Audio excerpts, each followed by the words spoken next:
वक्रतुंड महाकाय सूर्यकोटी समप्रभा निर्विघ्नं कुरु मे देवो सर्वकार्येषु सर्वदा. पुंडरीक वरदा हरिविठ्ठल श्री ज्ञानदेव तुकाराम. पंढरीनाथ भगवान की जय. माऊली ज्ञानेश्वर महाराज की जय. जगद्गुरु संत तुकाराम महाराज की जय. सब संतन की जय. माऊली महावैष्णव ज्ञानोबारायांच्या परमश्रेष्ठ अशा ज्ञानेश्वरी ग्रंथाचं चिंतन करत आपण 135 क्रमांकाच्या ओव्यांपर्यंतचं चिंतन केलं आहे. आज आपण चौथ्या अध्यायातल्या 136 क्रमांकाच्या ओव्यांच्या पुढील ओव्यांचं निरूपण करणार आहोत, ज्यामध्ये भगवान श्रीकृष्ण परमात्मा यज्ञाच्या प्रक्रियेची वेगवेगळी पद्धती यांचं स्पष्टीकरण करतायत. आपण मागच्या काही दिवसांपासून या यज्ञ संस्कृतीवर निरूपण करण्याचा प्रयत्न करतोय, ज्यामध्ये भगवान श्रीकृष्ण परमात्म्यांनी ज्ञानाग्नीच्या आधारावर आत्मसंयमरूपी योगाग्नीमध्ये इंद्रियांच्या द्वारे घडणाऱ्या कर्मांना समाविष्ट समर्पित करणाऱ्या यांनिकांचं वर्णन केलेलं आहे. त्याचं वर्णन करत करत माऊली पुढं काय म्हणतायत ते आपण बघूयात.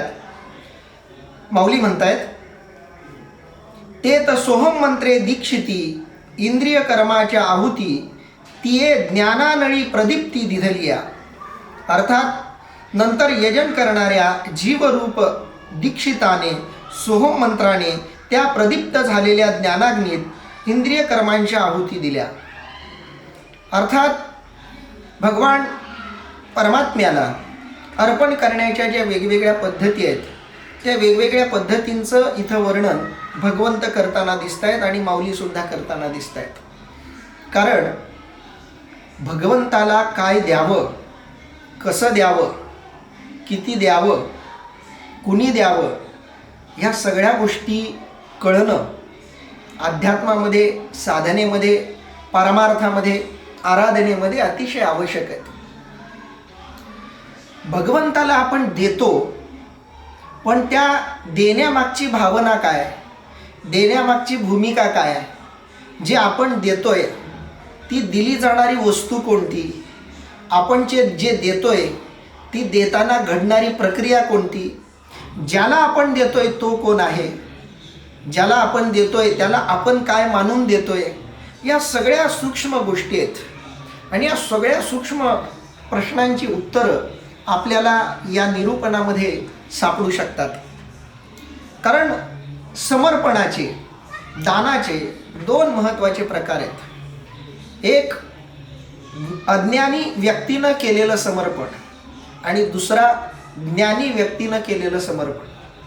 इथं ज्ञानी शब्दाचा अर्थ ज्ञानी व्यक्तींमध्ये ज्या वेगवेगळ्या अवस्था आहेत, जे वेगवेगळे प्रकार आहेत, ज्या वेगवेगळ्या शाखा आहेत, त्या सगळ्यांना एकत्रितपणे आपण ज्ञानी व्यक्तीचं समर्पण किंवा ज्ञानी व्यक्तीनं दिलेलं दान म्हणू किंवा आहुती म्हणू. आणि दुसरा प्रकार आहे अज्ञानी व्यक्तीकडून घडणारं समर्पण किंवा अज्ञानी व्यक्तीकडून घडणारी आहुती. असे दोन महत्त्वाचे प्रकार आपल्याला समर्पणाचे दिसतात. जो स्वतः अज्ञानी आहे तो जेव्हा समोरच्याला काही देतो तेव्हा त्याचं अज्ञान त्याच्या प्रत्येक गोष्टीमध्ये समाविष्ट झालेलं असतं, सहभागी झालेलं असतं. त्यानं जी गोष्ट समर्पित केलेली आहे त्या गोष्टीच्या निवडीतही अज्ञान असतं. ज्या पद्धतीनं तो समर्पणाची प्रक्रिया निवडतो त्या प्रक्रियेतही अज्ञान असतं. तो ज्याला हे समर्पण करतोय त्याला ओळखण्यातही त्याच्या अज्ञानाचा समावेश झालेला असतो. या सगळ्या प्रक्रियेमध्ये अज्ञान आणि अज्ञानत्व यांचा पूर्णपणे समावेश झालेला असतो. अज्ञानी व्यक्ती स्वतःच्याच बद्दल अनभिज्ञ असल्यामुळं आणि जो स्वतःच्याच बद्दल अनभिज्ञ आहे किंवा ज्याला स्वतःचंच ज्ञान नाही, ज्याला मी कोण आहे हेच नीटसं कळालेलं नाही, त्याला जगामध्ये जे काही कळालेलं आहे ते सगळं चुकीचं आहे, सगळं विपरीत आहे. कारण ज्याला तो ज्ञान मानून बसलेला आहे त्या ज्ञानाचा पायाच मुळात चुकलेला आहे. कारण ज्ञानाची सुरुवात स्वपासून होते, माहितीची सुरुवात स्वपासून होते. ज्याला स्वतःबद्दलचीच परिपूर्ण माहिती नाहीये, ज्याला मी कोण आहे हेच नीटसं कळालेलं नाहीये, मग त्याला जे जे काही कळालेलं आहे ते सगळं त्याला चुकीचं कळालेलं आहे. मग अज्ञानी कोण? तर ज्याला वाटतं की मी देह आहे, या देहाला जे नाव ठेवले तो मी आहे, हा देह ज्या कुळात जन्माला आलाय ते कुळ माझं आहे, ज्या आईवडिलांच्या पोटी मी जन्माला आलो ते माझे आईवडील आहेत, आणि मग नातलग, भाऊकी, गावकी, मग सगळा गोतावळा, या सगळ्यांबद्दल त्यानं काही एक स्वतःचं ज्ञान तयार केलेलं असतं. पण या सगळ्या ज्ञानाची सुरुवातच चुकलेली आहे. कारण तो शरीराला मी मानायला लागलाय, आणि जो शरीराला मी मानतो तो शरीराच्या आवडीनिवडी म्हणजे स्वतःच्या आवडीनिवडी असं निश्चित करत असतो. त्याला जे खायला आवडतं, त्याला जे ऐकायला आवडतं, त्याला जे बघायला आवडतं, त्याला जे बोलायला आवडतं, त्याला जे करायला आवडतं, ते सगळं देवालाही आवडत असेल अशी भावना तो करून बसतो. मग त्याला जे पदार्थ खायला आवडतात ते पदार्थ आपण देवाला दिले म्हणजे देव आनंदित होईल असं त्याला वाटतं, आणि मग तो त्याला आवडणारे वेगवेगळे पदार्थ देवाच्या समोर नैवेद्य म्हणून ठेवतो. पण त्याला माहिती आहे की देव तर यातलं काही खाणार नाही, खायला तर आपल्यालाच मिळणार आहेत.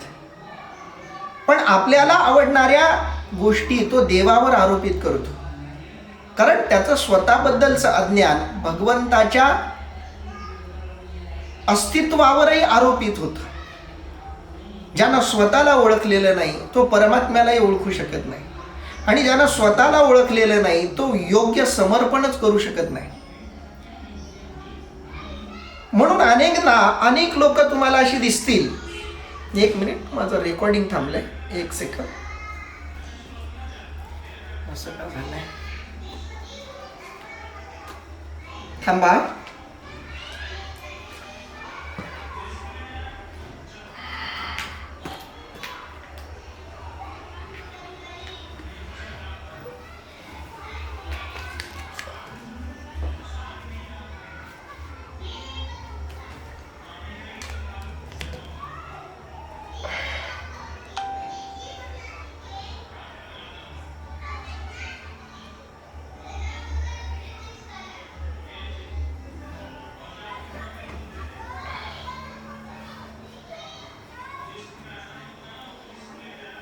जो स्वतःच्याच अस्तित्वाबद्दल अज्ञान बाळगून आहे तो ईश्वराच्या अस्तित्वाबद्दलही अज्ञान बाळगून असतो, आणि आपलं समर्पण श्रेष्ठ आहे, आपलं दान श्रेष्ठ आहे, आपली आहुती श्रेष्ठ आहे असा एक भ्रम तो बाळगून असतो. आपल्याला जे आवडतं ते देवाला आवडेलच असं नाही, कारण आपल्याला जे आवडतं ते आपलं आहे, आणि आपलं जे आहे तेच अज्ञानमूलक आहे. म्हणून आपल्यातून जे काही बाहेर येईल तेही तितकंच अज्ञानमूलक असणार आहे. म्हणून ज्या लोकांना ज्या इंद्रियावर सर्वाधिक प्रेम असतं त्या इंद्रियाला आवडणाऱ्याच गोष्टी लोक दान देण्याचा प्रयत्न करतात. जो लोभी आहे तो देवाला देणगीच्या रूपानं दान देतो, संपत्तीच्या रूपानं, सोन्याच्या रूपानं दान देतो, आणि हा अहंकार बाळगून राहतो की मला ज्या अर्थी संपत्ती आवडते, धन आवडतं, त्या अर्थी ते देवालाही आवडत असेल, आणि मग देवाला ते दिल्याचा एक अहंकार त्याच्या आत जन्माला येतो. पण याच्या विपरीत ज्ञानाचं समर्पण असतं. ज्ञानी व्यक्तीचं समर्पण, ज्ञानी व्यक्तीची आहुती, ज्ञानी व्यक्तीचा यज्ञ हा वेगळा प्रकार आहे. कारण ज्ञानी व्यक्ती मी कोण आहे हे नीटसं ओळखून असतो, आणि ज्याला कळलंय मी कोण आहे तर मी त्याचाच अंश आहे, मग मी त्याचाच अंश असेल, तो आणि मी एकच आहोत, तर मग मीच मला काय देऊ शकतो? तर मीच मला त्या गोष्टी देऊ शकतो ज्या मला वेगळं करतात. त्या गोष्टी म्हणजे देह. कारण आत्म्याला परमात्म्यापासून वेगळं करणारी एकच गोष्ट आहे, ती गोष्ट म्हणजे शरीर. शरीर हा पडदा आहे. या पडद्याच्या पलीकडे जे आहे तेच पडद्याच्या अलीकडे आहे. या पडद्याच्या पलीकडे परमात्मा आहे, या पडद्याच्या अलीकडे आत्मा आहे, मध्ये देह आहे. आणि हा आत्मा जेव्हा अज्ञानामुळं मीच देह आहे असं मानायला लागतो, तेव्हा त्याचं सगळं गणित चुकतं, त्याचा यज्ञ चुकतो, त्याची आहुती चुकते, त्याचं समर्पण चुकतं, त्याचं दानही चुकतं. म्हणून ज्याला आपण देतोय त्याचेच आपण अंश आहोत, ही भावना एकदा जन्माला आली की मग देण्यासारखी एकच गोष्ट उरते, ती गोष्ट म्हणजे देह. आणि म्हणून ज्ञानी व्यक्तीकडून जे दान घडतं ते देहाचं, तो शरीराचंच समर्पण करतो. कारण त्यानं स्वला नीट ओळखलेलं आहे, ज्याला दान द्यायचंय त्यालाही नीट ओळखलंय. नाहीतर अज्ञानी व्यक्ती ज्या गोष्टी देवाला देतोय त्या गोष्टी आधीच त्याच्या आहेत, तुम्ही त्याला काय देणार? संपत्ती त्यानंच निर्माण केलेली आहे. संपत्तीला संपत्ती म्हणून जे महत्व आहे तेही त्याच्यामुळेच आहे. सोन्याला सोनं म्हणून, पैशाला पैसे म्हणून, जे काही आहे ते त्याचंच आहे. ब्रह्मांड नायक आहे तो. त्याला तुम्ही काय देणार? तुमची काय पात्रता आहे त्याला देण्याची? आणि जे तुम्ही त्याला देतो म्हणतायत, झाडावरचा गुलाब तो त्यालाच समर्पित झालेला आहे, तुम्ही उलट तोडून त्याचं आयुष्य कमी करता. गुलाब त्यालाच अर्पण झालेला आहे, संपत्ती त्यालाच अर्पण झालेली आहे, शेवटी ते सगळं त्यालाच मिळणार आहे. तुम्ही फक्त भ्रम बाळगू शकता त्याला दिल्याचा. ज्ञानी व्यक्ती कधीच हा भ्रम बाळगत नाही. काही देवाला त्यानं दिलं तरी आपण ते त्याला दिलं ही भावना त्याच्या अंतःकरणात नसते. फक्त देण्यासारखा एकच विषय त्याच्यासमोर असतो, तो विषय म्हणजे देह. आणि हा देह तो काय करतो? ते तर सोहम मंत्र दीक्षिती, तो सोहम मंत्राची दीक्षा घेतो. मी ब्रह्म आहे, सो अहम, तो मी आहे ही भावना त्याच्या मनामध्ये कायमची बिंबलेली असते. इंद्रिय कर्माची आहुती आणि या इंद्रियाकडून जी कर्म घडतात त्या सगळ्या कर्माची तो आहुती बनवतो. तो सेवा देवाला देतो. सर्वश्रेष्ठ आहुती, सर्वश्रेष्ठ समर्पण जर कशाचं असेल तर ते इंद्रिय कर्माचं आहे. आत्मसमर्पण आपण म्हणतो, पण आत्मसमर्पण म्हणजे पाण्यानं पाण्यात मिसळणं आहे. तिथं कुणी कुणाला काही दिलेलं नाहीये, पण त्याच्या आधी देण्याची क्रिया जिथं संभवते. पाणी पाण्यात विलीन झालं, इथं देण्या घेण्याची प्रक्रिया संभवत नाही. त्याच्या आधी सगळी प्रक्रिया आहे, त्याच्या आधी सगळा आकार आहे, त्याच्या आधी सगळं दृश्य आहे, दिसणं आहे. आणि त्या प्रक्रियेतलं सर्वश्रेष्ठ समर्पण म्हणजे इंद्रिय कर्मांची आहुती. आणि ती आहुती तो देतो. ते तर सोहम मंत्रे दीक्षिती, इंद्रिय कर्माची आहुती ती ज्ञानानळी प्रदीप्ती दिधलिया. आणि ज्ञानाच्या अग्नीला प्रदीप्त करून त्यानं इंद्रिय कर्माची आहुती त्याच्यामध्ये दिलेली असते. कारण ज्ञानाग्नी प्रज्वलित झाल्याशिवाय इंद्रिय कर्म समर्पित करण्याची भावना साधकाच्या आत निर्माण होत नाही, जन्माला येत नाही. आणि म्हणून ज्ञानाग्नी जन्माला आला पाहिजे. आणि मग त्या ज्ञानाग्नीमध्ये आपोआपच इंद्रिय कर्माची आहुती पडते. पाठी प्राणक्रियेचे श्रुवेनिशी पूर्णाहुती पडली हुताशी, तेथ अवभृत समरशी सहजे झाले. अर्थात शेवटी प्राणकर्म ह्याच श्रुवा नावाच्या यज्ञपत्रासह अग्नीमध्ये पूर्णाहुती दिल्यावर आत्मस्वरूपी समरस झाल्याने यज्ञातील शेवटचे अवभृत स्नान सहजच घडून आले. यज्ञाच्या प्रक्रियेमधल्या काही गोष्टी माऊलींनी रूपकात्मक पद्धतीने इथं सांगितलेल्या आहेत. जेव्हा यज्ञ परिपूर्णतेला पोहोचतो यज्ञामध्ये सगळ्या आहुती पडायला लागतात, तेव्हा सगळ्यात शेवटची एक आहुती यज्ञामध्ये द्यायची असते. त्या शेवटच्या आहुतीला पूर्णाहुती असं म्हणतात. आणि श्रुवा नावाचं यज्ञपत्र इथं माऊलींनी कल्पिलेलं आहे. यज्ञ प्रक्रियेमध्ये जी यज्ञपात्र आहेत, त्या यज्ञपात्रांमधलं एक महत्त्वाचं यज्ञपात्र म्हणजे श्रुवा नावाचं यज्ञपात्र. त्या यज्ञपात्रामध्ये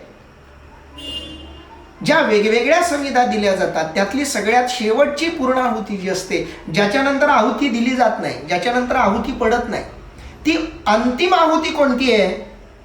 पाठी प्राणक्रियेची श्रुवेनिशी.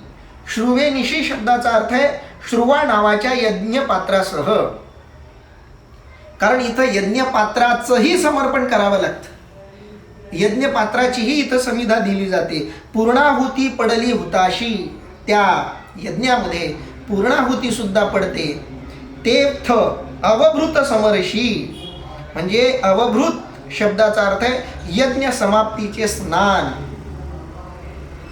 जेव्हा प्राणक्रिया घडते, जेव्हा प्राणाचं समर्पण घडतं, जेव्हा प्राणाची आहुती घडते, ती अंतिम आहुती आहे. शरीराची, शरीर कर्माची, इंद्रियांची आहुती पडली की प्राणकर्माची आहुती आपोआपच पडणार आहे. कारण इंद्रिय कर्म संपली, इंद्रिय कर्मांची आहुती झाली की मग शिल्लक राहतो तो केवळ आत्मा, केवळ प्राण. आणि मग एकदा या शरीराची आहुती पूर्णपणे जळाली की मग शेवटची संविधा पडते ती प्राणांची. आणि प्राणक्रियेचे श्रुवेनिशी या श्रुवणावाच्या यज्ञपात्रात अंतिम संविधा पडते ती प्राणक्रियेची. आणि मग यज्ञ पूर्ण झाल्याचं अंतिम स्नान आपोआप घडतं. कारण यज्ञ पूर्ण झाल्यावर यज्ञ समाप्तीचं एक स्नान करावं लागतं. ज्यानं ते यज्ञ केलंय त्या यज्ञ करणाऱ्या यजमानाला यज्ञ पूर्ण झाल्यानंतर स्नान करावं लागतं. यजमान यज्ञ करतोय, त्याच्या नावानं तो यज्ञ चालतोय. जो पुरोहित आहे किंवा याज्ञिक आहे तो याच्याकडून यज्ञ करवून घेतोय. यज्ञाचं श्रेय जे आहे ते या यजमानाला मिळणार आहे, यज्ञ करणाऱ्याला मिळणार आहे. आणि यज्ञ करणारा कोण आहे? तर देहधारी आहे. आणि या देहधारी जीवानं शरीररूपी कर्माची आहुती परमात्म्याच्या ज्ञानाच्या अग्निकुंडामध्ये समर्पित केली. आणि मग शेवटी प्राणही अर्पण केला. प्राणाचं समर्पण झालं की मग आपोआपच स्नान घडलं. यज्ञाच्या परिपूर्णतेचं ते अंतिम स्नान घडलं. मग आत्मबोधीचे सुख जे संयमाग्नीचे हुतशेष तोची पुरोडाशू देख घेतला ती. अर्थात मग संयमाग्नीत होमद्रव्यांचे हवन करून बाकी राहिलेले हुतशेष जे आत्मसुख तेच पुरोडाश म्हणून त्यांनी घेतले. आता सगळा यज्ञ झाल्याच्या नंतर, होम करून झाल्यानंतर काही एक यज्ञशेष भाग राहतो. यज्ञामध्ये पूर्ण तुम्ही आहुती टाकलेल्या आहेत. आहुती टाकल्यानंतरच्या काही जी राख असेल, जे काही उरलेला भाग आहे त्याच्यासाठी वापरलेला इथला शब्द आहे हुतशेष. हुतशेष म्हणजे होम करून उरलेले यज्ञशेष. जे काही उरलेला जो काही भाग आहे तो भाग कोणता आहे? तर आत्मबोधीचे सुख. आत्मा परमात्म्यात विलीन झाल्यानंतर आत्म्याला अनुभवाला येणारं निरंतर शुद्ध असं, पवित्र असं, अलौकिक असं, कधीच न संपणारं असं आत्मबोधीचं सुख त्याला कायमचं प्राप्त होतं. हे आत्मबोधीचं सुख म्हणजे यज्ञानंतर उरलेला शेष भाग आहे. उच्चिष्ठाचा भाग शेष उरला तो सेवू असं तुकोबराय म्हणतात. उच्चिष्टाचा भाग यज्ञ केलाय, शरीर देवाला अर्पण केलंय, इंद्रिय देवाला अर्पण केलेली आहेत, क्रिया देवाला अर्पण केलेली आहे. आणि हे सगळं अर्पण केल्यानंतर आत्मबोधीचं सुख शिल्लक राहिलं. तुकोबारायांनी सुद्धा या प्रकारचा यज्ञ आपल्या आयुष्यामध्ये केला होता. तुकोबारायांचे अनेक अभंग याची साक्ष देतात. तुकोबारायांनी वाटलं देवाला काय द्यावं, काय द्यावं. तुकोबारायांनी स्वतःकडं जेवढं काही संपत्ती धन वगैरे होतं ते सगळं आधी देवाला देऊन टाकलं. दुर्गादेवी नावाचा दुष्काळ पडला होता, लोकांना खायला अन्न मिळत नव्हतं. अशा परिस्थितीमध्ये तुकोबारायांना वाटलं माझ्या गोदामात एवढं धान्य भरू नये, कित्येक पिढ्या माझ्या बसून खातील, पण आता जर हे धान्य असंच ठेवलं आणि लोक अन्न करून मरण पावत असतील तर त्या धान्याचा उपयोग काय. म्हणून सगळं धान्याचं कोठार उघडं करून टाकलं तुकोबारायांनी. आणि ऐन दुष्काळामध्ये म्हणजे आता 2 दिवस काहीतरी सिलेंडरचा पेट्रोलचा तुटवडा पडला होता.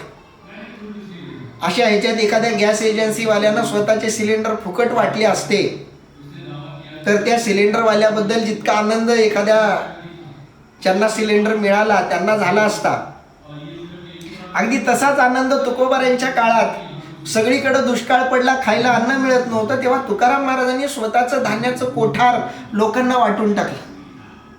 काय म्हणून वाटलं तर या जनता जनार्दनाला केलेलं ते तुकोबारायांचं पहिलं समर्पण आहे. इथून तुकोबारायांच्या यज्ञाला सुरुवात झाली.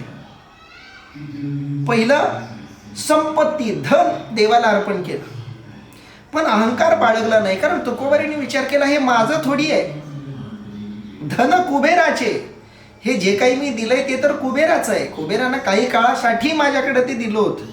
कुबेराचं धन देवाला दिलं म्हणजे माझं मी काय दिलं नाही, आपलं काहीतरी देवाला दिलं पाहिजे. मग तुकोबारायांनी विचार केला मग आपण काय करू, जे जे काही आपण कर्म करतोय ते देवाला देऊ. जे जे काही करीतो देवा ते ते सेवा समर्पे. तुकोबाराय त्याच्या पुढे गेले, समर्पणामध्ये आहुतीमध्ये थोडं पुढे गेले. तुकोबाराय सांगताय जे जे काही करीतो देवा, जे जे काही मी करेल, बोलावा विठ्ठल, पाहावा विठ्ठल, करावा विठ्ठल